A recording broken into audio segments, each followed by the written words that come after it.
Corresponding parts of congruent triangles are congruent. CPCTC.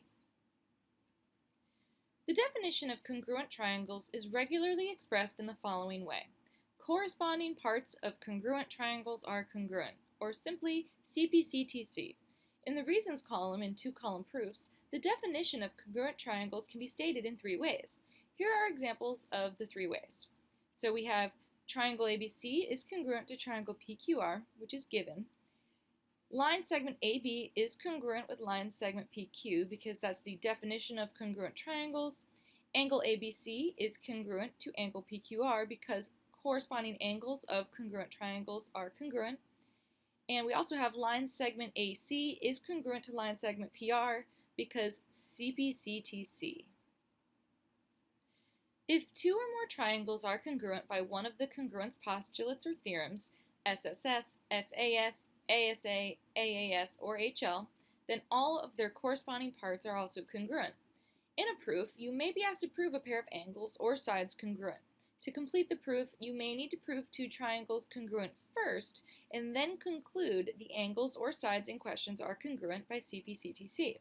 In effect, the proof will be one step longer than the proofs we've been practicing all along. Here's a three-step proof from earlier in this unit. Compare this to the next slide to see CPCTC in action. Alright, so given that AB equals DE and AC equals DF, and angle A is congruent to angle D, prove that the triangles are congruent. So we begin with our given information. Then we see that those segments are congruent to one another. Therefore, due to the SAS postulate, the triangles are congruent. Alright, so this proof is one step longer than the previous proof with CPCTC as the final reason. So the final step is not to prove that the triangles are congruent. That's the third step. The final step is to use that to show that these third sides here are congruent to each other. So we begin with our same given information. Therefore, these segments are congruent to each other. Therefore, the triangles are congruent. Therefore, these third sides here are congruent to each other because of CPCTC. Here's a five-step proof from earlier in this unit. Compare this to the next slide to see CPCTC in action. Given that AF equals GB and AK equals BK, and this triangle here is equilateral, prove that these triangles here are congruent to each other. So we start with our given information about the segments. Therefore, the segments are congruent to each other. We have the triangle GFK here is equilateral. Therefore, this side is congruent to this side because that's the definition of an equilateral triangle. Therefore, because of side-side-side postulate, this triangle is congruent to this triangle. This proof is one step longer than the previous proof with CPCTC as the final reason. So instead of stopping after you prove that the triangles are congruent, we go one step further and prove that this angle is congruent to this angle. So we do all of the same steps. We do prove that the triangles are congruent with the SSS postulate, and then knowing that they're congruent, we can then show that angle A is congruent to angle B because corresponding parts of congruent triangles are congruent. Here is a two-column proof puzzle. We have our given statements. AB is parallel to GF. Let's mark it. And we have that AC is parallel to HF. And we have that segment CG is congruent to segment BH. And we have to prove that side AC, or segment AC, is congruent to segment HF. When we start out in our proof, we usually start off with given statements. And the first two given statements that are provided to us are that segment AB is parallel to segment GF, and that segment AC is parallel to segment HF. And they're already marked in our diagram. So with our parallel lines, let's look at the first set, which is AB and GF. And notice that CH is our transversal in this case.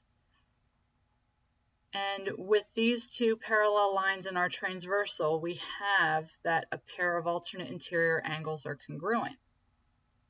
And that's angle ABC and angle FGH. So far it looks like this is going to be our next congruent statement. Let's actually show or prove why the second pair is also congruent. So I'm going to delete the extra pieces now so we can look at the other set of parallel lines.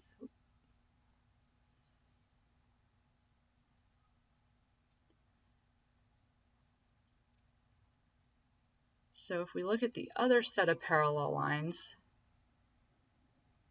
we have AC and we have HF. They're parallel, and again, here's our transversal. And notice we have alternate interior angles again. It's angle ACB and angle FHG.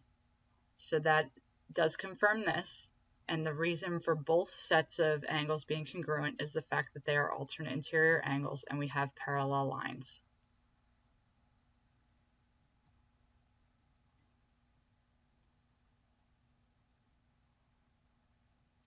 Okay, so far in our pairs of triangles, we have two angles that are given as being congruent, or we have found that we have two sets of angles that are congruent. Next, let's look at segment CG and BH. We know that they are congruent, so let's actually bring them in. CG and BH.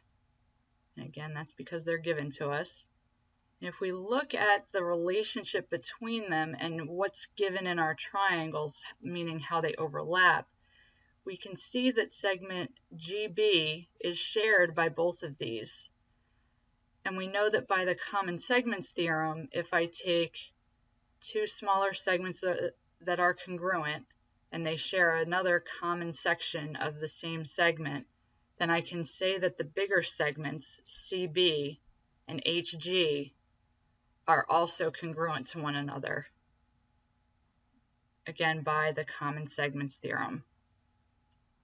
So now we have that these two bigger segments are congruent, and now we have enough information to prove that our two triangles are congruent by angle side angle. And because we have two triangles that are congruent, I can name any other pair of sides or angles that are not already labeled as being congruent as congruent. So therefore we have AC is congruent to HF because the corresponding parts of congruent triangles are congruent.